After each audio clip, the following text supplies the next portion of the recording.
Manager. David Fuenquinos, bonjour à vous. Bonjour. Et merci d'avoir accepté notre invitation cet après-midi à l'occasion de la parution de votre dernier roman, La vie heureuse, publié chez Gallimard. Vous nous aviez fait rire, David Fuenquinos, avec La délicatesse, et numéro 2. Vous nous aviez ému avec Charlotte, prix Renaudot, consacrée à la vie et à la mort dans les camps nazis de l'artiste peintre Charlotte Salomon. Et vous nous surprenez, encore, si j'ose dire, avec une histoire bigger than life, celle d'un homme, Éric Kerson, on prononce comme ça, Kerson, ouais, Kerson, Kerson, la quarantaine triste. Encore trop jeune pour être vieux, écrivez-vous, mais dont le désir de vie semble s'éroder malgré son poste de directeur commercial du groupe Decathlon. Sa vie à lui, c'est à fond l'ennui d'une certaine manière, mais tout va changer à l'occasion d'une rencontre. D'abord avec une ancienne camarade de lycée, devenue directrice de cabinet du secrétaire d'État au commerce extérieur, Amélie Mortier, et d'un voyage en Corée du Sud où il découvre une sorte de mise en scène sociale de la mort qui va paradoxalement lui permettre de reprendre son histoire en main. David Fuenquinos, c'est quoi la vie heureuse pour vous ? Tout d'abord, merci pour cette très très bonne présentation, très bien écrite.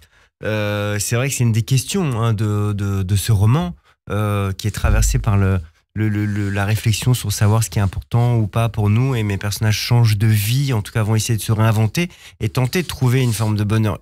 Je dis pas qu'on a la solution en lisant le livre. En ce qui me concerne, il y a plein de possibilités du bonheur. Une possibilité du bonheur pour moi, c'est aussi un peu de se libérer un petit peu du jugement des autres. D'être dans une forme de tranquillité aussi par rapport à soi-même, je crois. Est-ce que c'est une existence où on apprend à vivre avec la conscience de la mort, à survivre avec ses morts ? Ah oui, vous avez raison, c'est vrai que c'est pratiquement le cœur du livre. Il y a un rituel coréen au cœur du livre qui justement nous permet de nous confronter à la mort, et c'est vrai qu'il est certain que moi j'ai été très gravement malade à l'âge de 16 ans, j'ai été opéré du cœur, et comme tous les gens qui ont été gravement malades, on a un rapport différent après à la vie, une forme de façon de relativiser les choses. Vous vivez comme une seconde chance ? Oui, totalement une seconde chance, mais ça c'est assez, tous les gens qui sont confrontés à des situations difficiles ou extrêmes, je pense qu'on a une tentative après de remettre les choses en place à leur juste valeur. Et moi, en tout cas, c'est vrai qu'après l'expérience de la maladie et de la mort, j'ai tenté en permanence de me rapprocher de joie simple ou de beauté ou de sensibilité. Alors, ce que votre héros découvre en Corée du Sud a pour nom Happy Life, une société qui propose d'organiser de faux enterrements à travers une cérémonie collective, mais en l'occurrence individuelle. Leur credo, être confronté à la mort pour vous permettre le goût de la vie. Qu'est-ce qui se joue derrière cette mise en scène ? Alors tout d'abord, il faut dire que c'est un vrai rituel, ça existe, qui est un véritable phénomène en Corée du Sud. Alors on parle d'un pays avec beaucoup de pression sociale, taux de suicide très important, il y a un grand mal-être, et c'est vrai que cette thérapie de choc, si j'ose dire, est un véritable phénomène. Ce qui se joue, c'est simplement l'idée, il faut imaginer que vous êtes face à votre cercueil, avec votre photo, avec votre nom sur le cercueil, vous rédigez... Angoissant un petit peu quand même à imaginer. Alors ici, à chaque fois que je parle de ça, c'est vrai que ça paraît extrêmement angoissant, notamment ici, ou en Europe, ou en Occident, mais... je pense qu'il faut aussi décomplexer son rapport à la mort. Nous sommes mortels, et c'est vrai que en Corée du Sud, quand je vois les commentaires, c'est extrêmement positif. Le simple fait de s'allonger dans son cercueil, dans l'obscurité, le silence, faire une sorte de bilan, d'introspection, rédiger son épitaphe, eh bien, cela vous propulse dans une seconde vie, une forme de renaissance. Et je pense que c'est une expérience qui peut être très très forte. Alors, elle ne marche pas à tous les coups, je ne vous garantis pas, mais je crois beaucoup... en sa valeur positive. Je me demandais s'il y avait aussi à travers ce récit une forme de critique sociale. Est-ce que vous êtes inquiet par l'instagramisation de nos vies, cette exposition du bonheur, mise en scène ? Je trouve que votre question est intéressante parce que tout est lié. Je pense qu'il y a aussi du mal-être aussi lié à la comparaison permanente des vies les unes aux autres. Et c'est vrai qu'on voit un peu chez Amélie, d'autres personnages. Oui, chez Amélie qui travaille effectivement au commerce extérieur, qui est marqué par l'ambition, le désir de réussir. Avec beaucoup de beauté d'ailleurs, mais c'est vrai qu'elle va être traversée par les désillusions. C'est vrai que tous mes mails à minuit 38 le soir de Noël. Oui, le soir du réveillon, c'est vrai. Le soir du réveillon. Oui, là, il y a un côté un peu pathétique, quoi. Elle n'arrive pas à décrocher. Mais en tout cas, c'est vrai que si ça interroge aussi un petit peu la vie professionnelle, ce livre, l'idée qu'on voit bien à quel point les gens, de plus en plus, même mes parents ont leur fait leur carrière dans la même boîte toute leur vie. Là, on voit bien que les vies sont traversées par le désir de de changer, de se renouveler, de s'interroger sur notre épanouissement. On l'a vu même avec le Covid, la vague énorme des démissions, voilà, de Quit My Job aux États-Unis notamment. Et il y a cette idée que les vies ne sont pas linéaires. Alors peut-être que c'est lié aussi aux réseaux sociaux. À force de voir la vie des autres, on se dit peut-être qu'on va aller ailleurs. Hein. Ouais. Alors, ce qui est drôle, c'est qu'au moins dans la première partie du livre, David Fuenquinos, vous installez Éric Kerson, dont la vie monotone est dans un univers social où tout va vite, où le mouvement est loué. Il intègre en effet un cabinet ministériel sous le mandat d'Emmanuel Macron, dont le credo est en marche. Il faut bouger, il faut aller vite. C'est quelqu'un qui est... le parti s'appelle Renaissance, donc c'est vrai. Et je crois qu'à un moment donné, même j'avais noté cette scène-là, Amélie lui dit, avec Emmanuel... rien n'est prévisible. Je crois qu'elle lui dit quelque chose comme ça à propos du voyage en Corée du Sud, alors que tout est prévisible dans sa vie à lui.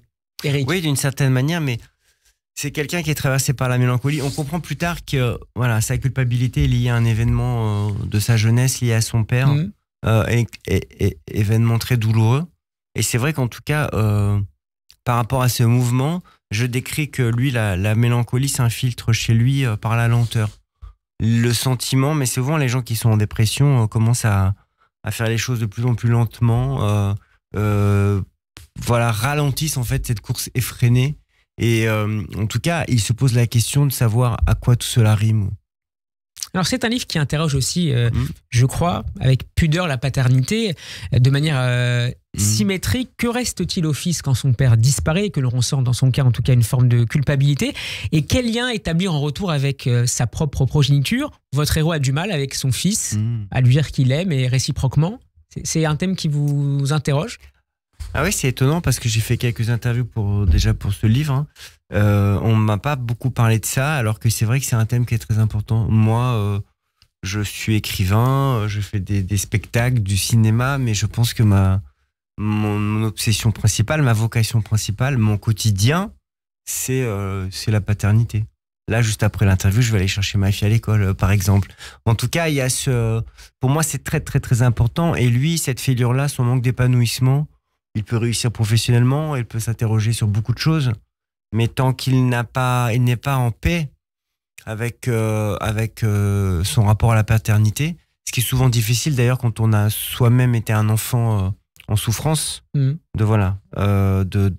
d'établir une forme de relation stable avec ses propres enfants. Il se dit qu'il ne peut pas être un bon père s'il n'a pas été un bon fils jusqu'au bout. Je crois que c'est difficile d'être un bon parent tant qu'on n'est pas bien soi-même. Et donc c'est vrai que une des raisons de sa quête, lui, pour aller mieux, je pense que c'est ce désir de réussir sa paternité et c'est très très important pour lui. Alors la mort plane au-dessus de vos personnages, en particulier d'Éric, elle est souvent présente dans vos écrits à travers le travail de deuil, notamment je pense à la délicatesse. Pourquoi est-ce pour vous un matériau particulièrement sensible, un thème que vous cherchez à explorer avec beaucoup d'humour d'ailleurs? Oui, c'est assez obsessionnel chez moi. Je pense que c'est lié à ma propre histoire, puisque j'ai eu une expérience de mort.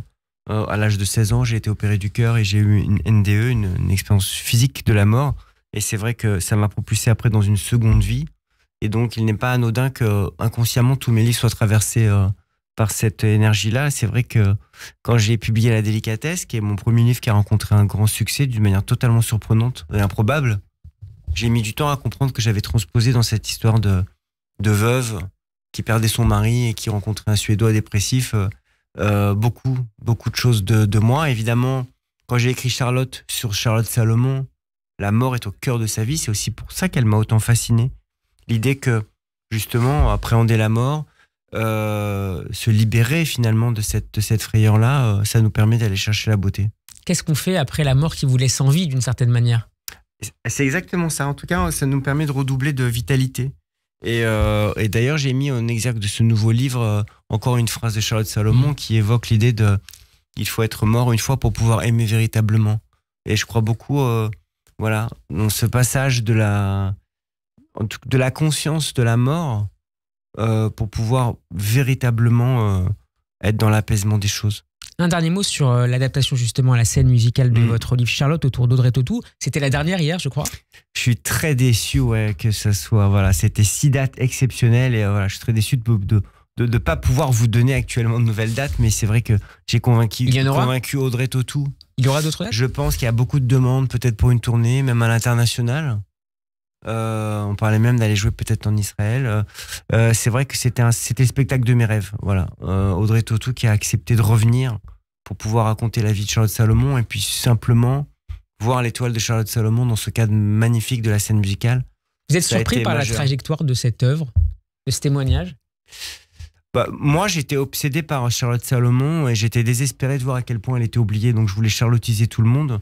J'ai été plus que surpris de l'accueil extraordinaire, puisque c'est vrai que mon livre est écrit en vers. Je pensais que ça serait confidentiel.